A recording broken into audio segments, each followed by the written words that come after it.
Hello people, welcome to sleepy classes. आज 2 फरवरी है। Start करते हैं प्री क्योर, जिसमें हम प्री रिलेटेड फैक्ट्स को डिस्कस करते हैं। तो GS1 के पॉइंट ऑफ व्यू से हमारे पास सबसे पहले है सूरज कुंड फेस्टिवल, जो कि हरियाणा के फरीदाबाद डिस्ट्रिक्ट में सेलिब्रेट किया जाता है। एंड ये इम्पॉर्टेंट क्यों है? क्योंकि इसमें शोकेस करते हैं हम handicraft, handlooms and cultural fabric, and it is one of the largest craft fair in the world. ये एक बहुत इम्पॉर्टेंट इंटरनेशनल फेयर भी बन चुका है। क्यों? क्योंकि इसके थ्रू हम जो हमारे ट्रेडिशनल आर्ट्स हैं in the context of handlooms and handicraft, तो टेक्सटाइल्स के जो भी आर्ट्स हैं उनको हम शोकेस कर रहे हैं, जो लेसन नोन क्राफ्ट हैं स्पेशली उनको। ठीक है जी। एंड इसमें अराउंड 20 कंट्रीज़ भी पार्टिसिपेट करती हैं। एंड इस बार की जो पार्टनर नेशन कंट्री है दैट इज़ थाईलैंड, एंड जो पार्टनर स्टेट है या theme state I should say that is Maharashtra. ठीक है जी। एंड ये एक फोर्टनाइट इवेंट है, तो 15 डेज चलेगा ये। ठीक है जी, आगे जब बढ़ते हैं GS2 की तरफ चलते हैं, तो intermediate range nuclear forces treaty को बार बार न्यूज़ में देख रहे हैं हम, तो इसके बारे में जान लेते हैं। तो 1970s, late 1970s and early 1980s के टाइम पर हुआ क्या, यूरो मिसाइल क्राइसिस हुआ, जिसमें सोवियत यूनियन ने अपनी SS-20 मिसाइल्स को डिप्लॉय कर दिया towards Europe. And in Soviet missiles को काउंटर करने के लिए US ने अपनी मिसाइल्स को डिप्लॉय कर दिया टुवर्ड्स रशिया। तो इसलिए जो टेंशन्स थी वो बढ़ रही थी। तो finally intermediate range nuclear forces treaty came into being, जिसने प्रोहिबिट कर दिया कि ना तो सोवियत ना अमेरिकन मिसाइल्स को डिप्लॉय किया जाएगा। तो जो डिप्लॉयड मिसाइल्स थी उनको हटाया गया। एंड इसके बाद फ्यूचर में भी ना तो फ्लाइट टेस्टिंग की जाएगी, ना ही डेवलपमेंट, ना deployment of ground based missiles. तो ग्राउंड में से बेस्ड मिसाइल्स के ऊपर एक बैन लगा दिया गया। Both conventional as well as nuclear missiles इसमें कवर थी up to the range of 300 to 3300 miles. ठीक है जी। तो इंटरमीडिएट रेंज की जो भी मिसाइल्स थी, covering the short range as well, short medium and intermediate, तो वो सब रेंज की मिसाइल्स को बैन कर दिया गया। एंड इसने ऑल दो लैंड बेस्ड मिसाइल्स को तो ballistic as well as cruise दोनों को ही एलिमिनेट कर दिया, लेकिन जो sea and air launch missiles थी वो इस ट्रीटी के दायरे में नहीं आती थी। एंड प्रेजेंटली ये न्यूज़ में क्यों आ रहा है कि US ने अपनी इंटेंशंस दिखाई हैं कि it will withdraw from the treaty, क्योंकि पहली उनकी बात है कि रशिया अपनी कंप्लायंस नहीं दिखा रहा इस ट्रीटी के according, and they are developing the missile systems. And moreover China, जो अब एक मेजर पावर बन चुका है, वो इसके एम्बिट में नहीं आता। तो US इज़ सेइंग कि हम क्यों फिर अपने आप को इस कंस्ट्रेंट में रखें, we should also develop the requisite missiles.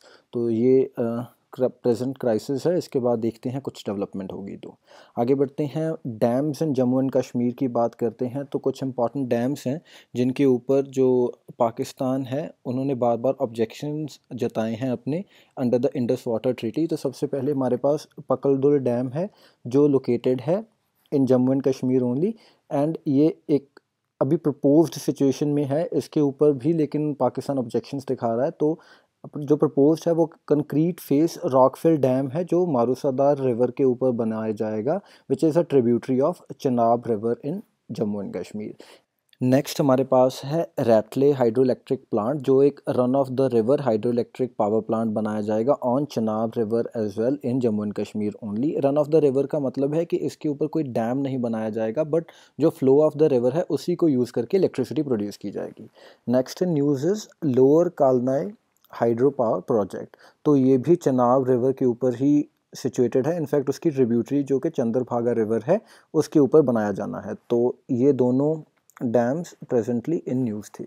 इसके बाद Kishan Ganga hydro electric plant काफ़ी टाइम से, इनफैक्ट 2-3 साल से न्यूज़ में आ रहा है बार बार। इसके ऊपर पाकिस्तान ने काफ़ी ऑब्जेक्शंस जताई थी।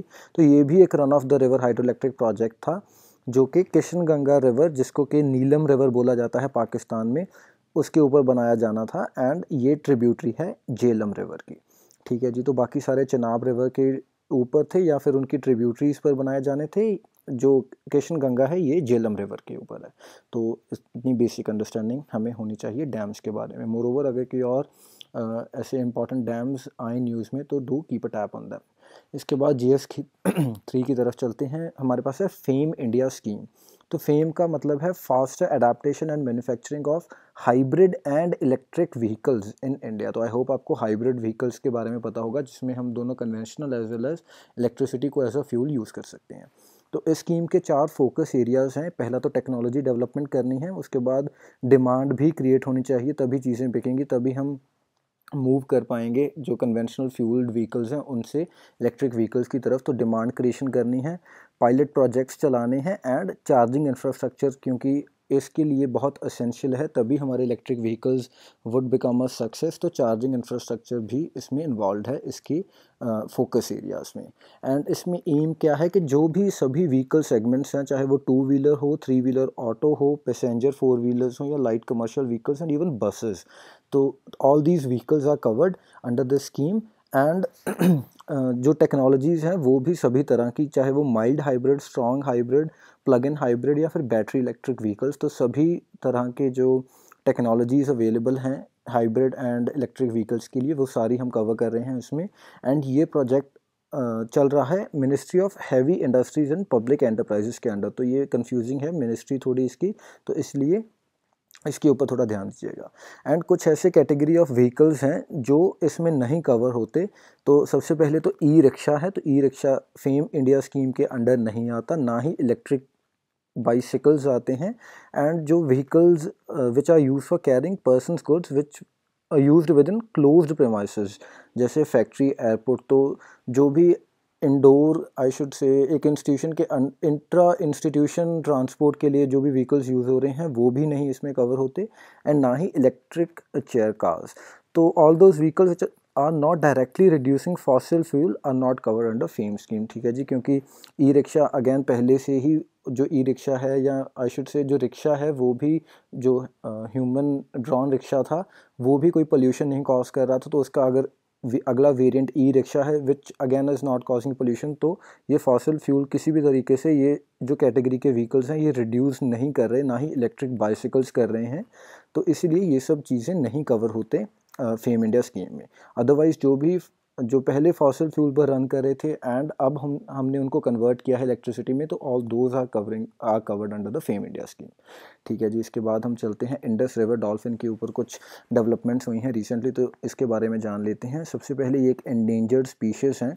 इसकी एक और जो sibling I should say that is Ganga river dolphin, Ganges river dolphin, जो हमने कई बार डिस्कस की है।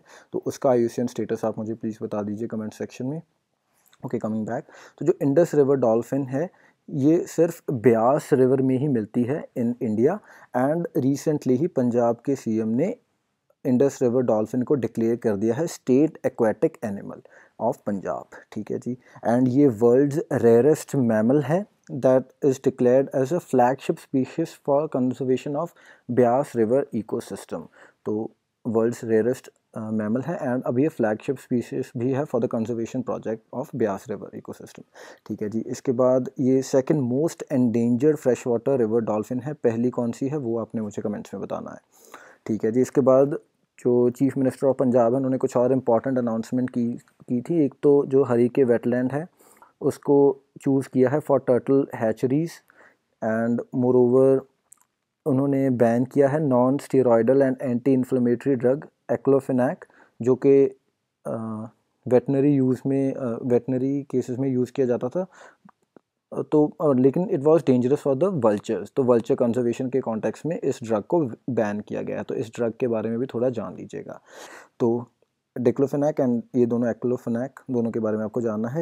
एंड मोरोवर वाइल्ड बोर को सजेस्ट किया है CM ने कि उसको वर्मिन कैटेगरी में ही रखा जाए। तो दोस्तों ये भी आपको सर्च करना पड़ेगा कि जो वर्मिन कैटेगरी है वो कौन डिक्लेयर करता है किसी भी एनिमल को वर्मिन। क्या चीफ मिनिस्टर कर सकते हैं किसी भी एनिमल को वर्मिन डिक्लेयर, या फिर वो किसी और इंस्टीट्यूशन या पर्सन की रिस्पॉन्सिबिलिटी है, तो वो भी आपको मुझे बताना है। पंजाब के कॉन्टेक्स्ट में हम थोड़ा और जान लेते हैं। तो स्टेट एनिमल है ब्लैक बक पंजाब का। स्टेट बर्ड है नदन गौशॉक। एंड इसमें कुछ इंपॉर्टेंट वेटलैंड्स भी हैं। इनफैक्ट 3 वेटलैंड्स हैं जो पंजाब में इंपॉर्टेंट है। वन इज़ हरीके वेटलैंड जहाँ पर टर्टल हैचरीज बनानी है, सेकंड कांचली वेटलैंड है, and third is Ropar wetland. तो कांचली वेटलैंड जो है it is located in Kapurthala district and ये मैन मेड वेटलैंड था जो कि 1870s में बनाया गया था हेडवर्क्स बनाकर बायन रिवर के ऊपर। ठीक है जी, जो कि ट्रिब्यूटरी है ब्यास रिवर की। तो इसको कांचली वेटलैंड को इंटरनेशनली रिकॉग्नाइज़ किया है। It is under the Ramsar convention and 2002 से रामसर कन्वेंशन के अंडर ही है ये वेटलैंड। एंड कांचली वेटलैंड जो है ये अपस्ट्रीम है हरीके वेटलैंड के। सो दोनों वेटलैंड ही ब्यास रिवर बेसिन में आते हैं, ठीक है जी। इसके बाद एक काली बैन रिवर है विच इज़ अगेन इम्पॉर्टेंट, जिसका जिक्र हुआ है ऊपर भी। तो ये एक रिवुलेट है जो confluence which flows into the confluence of rivers Beas and Sutlej at Harike. तो जो हरीके वेटलैंड है वहीं पर काली बैन रिवर भी कन्वर्ज करता है with Beas and Sutlej rivers. And ये रिवर इंपॉर्टेंट क्यों है कि Guru Nanak attend enlightenment after taking a bath in Kali Bein river, तो इसलिए ये रिवर थोड़ा इम्पॉर्टेंट है। सो ये कुछ चीज़ें थी पंजाब के कॉन्टेक्स्ट में। एंड मोरोवर जो रीसेंट इंडस रिवर डॉल्फिन के कॉन्टेक्स्ट में कुछ डेवलपमेंट्स हुई हैं उसके बारे में हमने थोड़ी बात की। So that is all for today, thank you for watching. मिलते हैं कल नहीं मंडे को, बाय बाय।